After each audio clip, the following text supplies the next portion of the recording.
Hi and welcome back to Garden Ninja. Now today's video is going to explain everything you need to know about garden aspects, and it's probably the first thing you need to consider with garden design.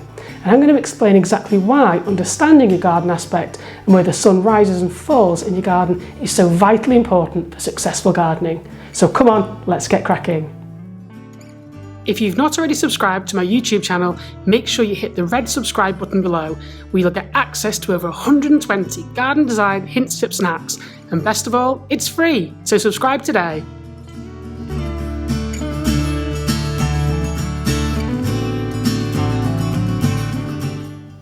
So understanding your garden aspect is really important, and the aspect refers to which direction your garden faces, whether that's north, south, east or west.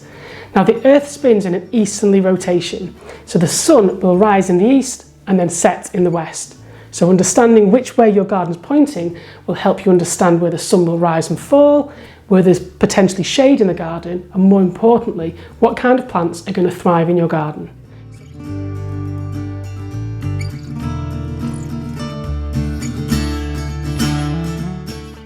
So the easiest way to work out the aspect of your garden is by using a compass, which will tell you whether it's north, south, east or west. It may even tell you that, for example, it's northeast or southwest, but I wouldn't get too hung up. For the most part, your garden will face one of the 4 points on the compass more than the other, so go with that. So let's check out some of the garden aspects and what you can expect from them.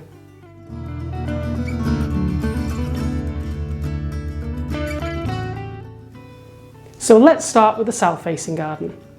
Now south-facing gardens tend to be brighter than other aspects, and they receive more sunlight throughout the day.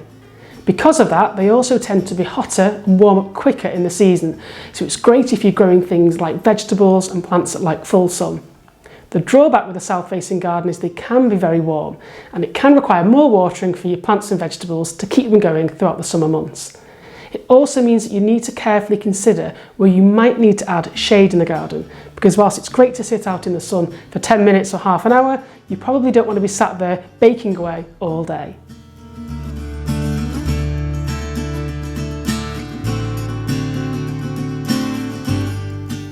Now the next garden aspect is the north-facing garden, and quite often when you say you've got a north-facing garden, people pull their faces because they think that they're really dark and dank, but it doesn't always have to be the case.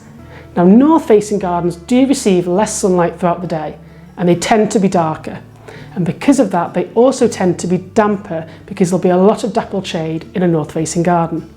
But the benefit of that is that you can grow a whole host of shade-loving plants, and if you've got a particularly long north-facing garden, you may find that the further you move down the garden, the more light you get, so it's not always a bad thing.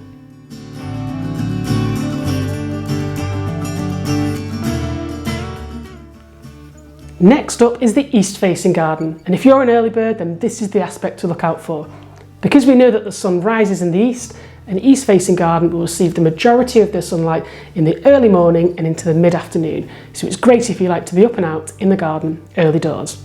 However, it does mean in the evening that your garden will be darker than a west-facing garden, so you may need to consider including lighting in your garden design, or really considering where you're going to put that seating area for the evening.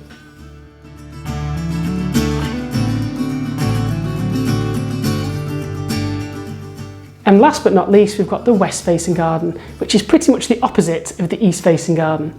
So in the morning it's going to be slightly darker and you're going to get more dappled shade, but the beauty of the west-facing garden is in the evening you're going to get all of that sun as the sun sets. So it's perfect for that party house where you want to have people around in the evening and celebrate.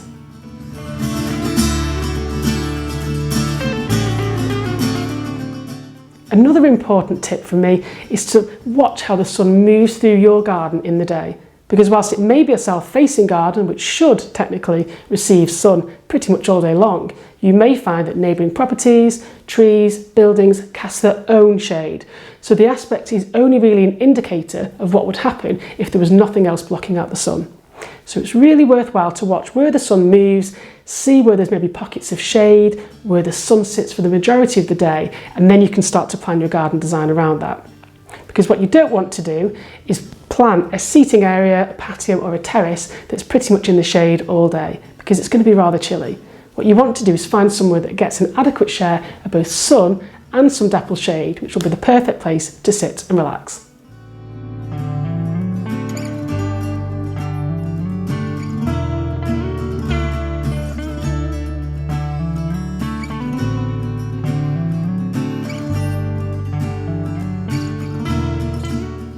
Now, I mentioned earlier on that garden aspect is really important when it comes to plant choices.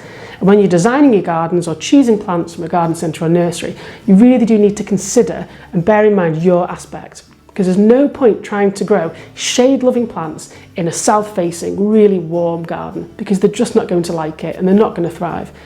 So because you've recorded which way your garden faces and you've made notes to see where the sun rises and falls and where shade and shadows are cast, you can then make your plant choices that are going to fit perfectly with the type of garden that you've got. And you may even find that you're having to mix plant choices. So part of your garden may be in dappled shade for most of the day, but then you've got a real sun trap in the far right corner. And it's about knowing and understanding that and then choosing your plants accordingly.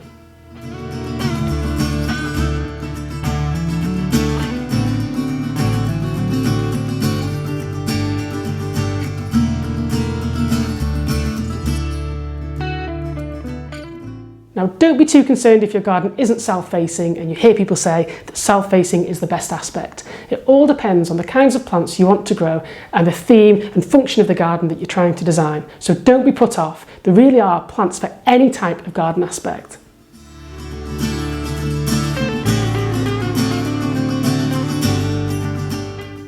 So there we have it, everything you need to know about garden aspect to make you a better, more considered gardener. If you've liked this video, make sure you subscribe to my YouTube channel where there are hundreds of garden design hints and tips to help you make your garden awesome. Make sure you subscribe, hit the bell for notifications, and if you've got any questions, drop me a comment below. I've been Garden Ninja, happy gardening.